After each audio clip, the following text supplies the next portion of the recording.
বিসমিল্লাহির রহমানির রহিম। পরম করুণাময় আল্লাহর নামে শুরু করছি। আজকের ক্লাসে সবাইকে স্বাগত। আমি আব্দুল আজিজ, প্রভাষক Bangla, Rahmatullah model high school and college. আজকে আমি আলোচনা করতে যাচ্ছি আবেদন সম্পর্কিত বিষয় নিয়ে। আবেদনপত্র। মাধ্যমিক বিদ্যালয় পদে নিয়োগ প্রার্থনা করে একটি আবেদনপত্র লিখো, অথবা অথবা এখানে মাধ্যমিক না লিখে লিখবো কি কলেজে প্রভাষক পদ। কি পদ? প্রভাষক পদ। প্রভাষক পদে নিয়োগ প্রার্থনা করে আবেদন। তার মানে আমরা লিখব কলেজের প্রভাষক পদের জন্য আবেদন।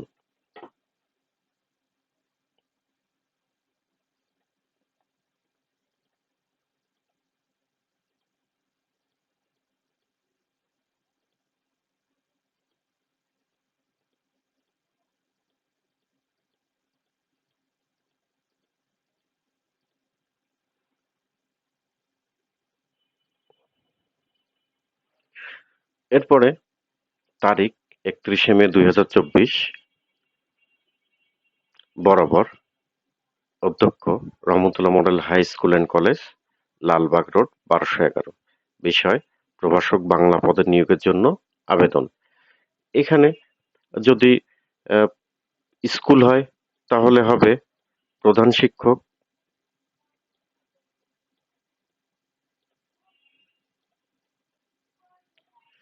প্রধান শিক্ষক,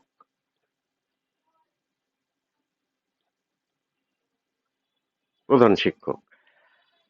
আর এখানে হবে সহকারী শিক্ষক,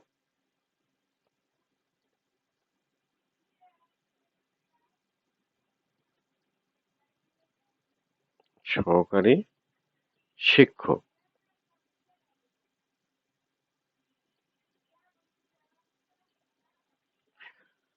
তারপরে সহকারী শিক্ষক পদে নিয়োগের জন্য আবেদন। এই মাধ্যমিক বিদ্যালয়ে ইদানিং বিষয়ভিত্তিক শিক্ষক নেয়, তো পাশে বিষয় লিখতে হবে। সহকারী শিক্ষক বাংলা, সহকারী শিক্ষক ইংরেজি। চলে যায় পরবর্তী পৃষ্ঠায়। জনাব, সবিনয় নিবেদনে যে গত 10ই অক্টোবর এই সেম জিনিসটাই আসলে হলো গিয়ে করা হয়েছে, কপি পেস্ট করা হয়েছিল, একটু সমস্যা হয়েছে। এটা এখানে আসলে যেই দিন আমরা লিখব তার 10 দিন বা 15 দিন আগের একটা ডেট আমরা এখানে লিখে দিব। তারপরে যে কোনো একটা পত্রিকার নাম লিখব। গত 10ই অক্টোবর 2024 বা 25 মে 25 মে 2024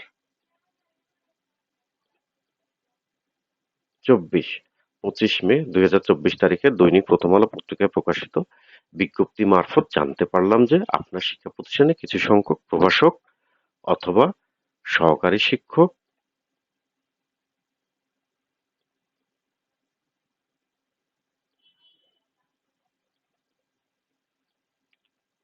সহকারী শিক্ষক নিয়োগ করা হবে। আমি উক্ত পদের একজন প্রার্থী।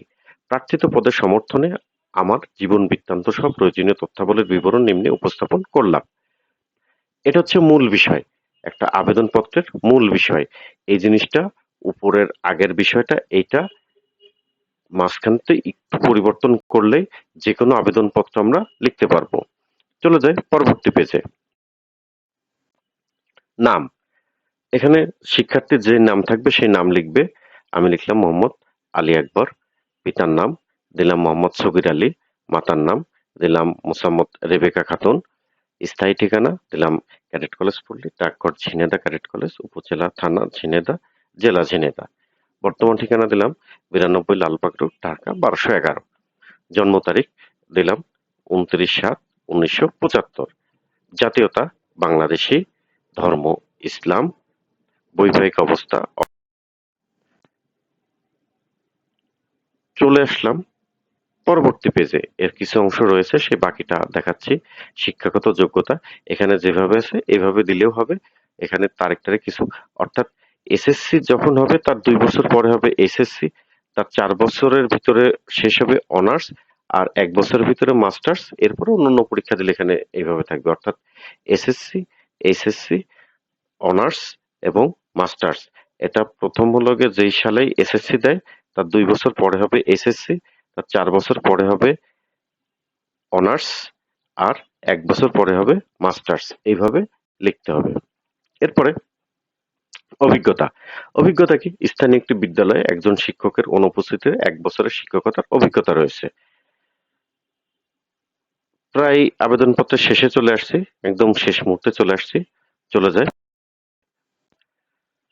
অতএব মহোদয় সমীপে প্রার্থনা, উপরিউক্ত তথ্যাবলী সদয় বিবেচনাপূর্বক আমাকে উক্ত পদে নিয়োগ দান করে আমার যোগ্যতা প্রমাণের সুযোগ দানে অনুগৃহীত করুন।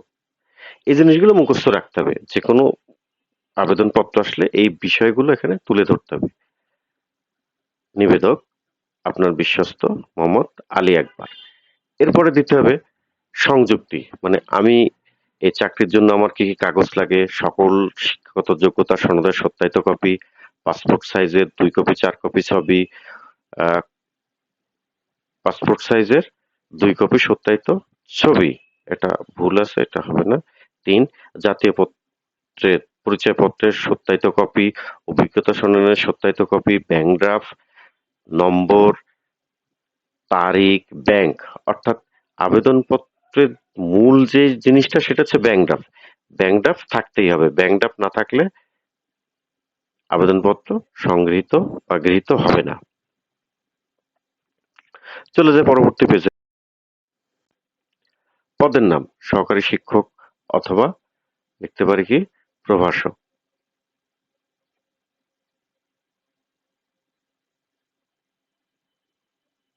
প্রভাষক ব্র্যাকেটে লিখব বাংলা। এরপরে প্রেরক আরিফ জাহান, ক্যাডেট কলেজ পড়লে ঝিনাইদহ ক্যাডেট কলেজ, ঝিনাইদহ।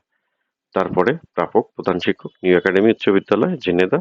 এটা আসলে হলো গিয়ে অন্য একটা চলে আসছে, যেহেতু হলো গিয়ে অন্য একটা কপি কাট পেস্ট আমরা সবসময় একটু অ্যাডভান্স আগাতে চাই, যার কারণে এটা হলো গিয়ে এই ঠিকানাটা এই ঠিকানাটা তোমরা তোমাদের ইচ্ছা মতো লিখবে।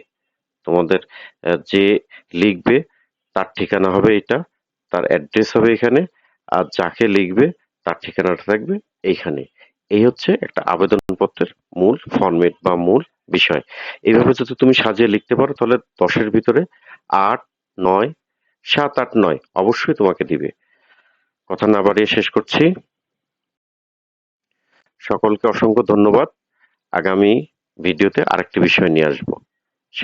সেই পর্যন্তই আল্লাহ হাফেজ।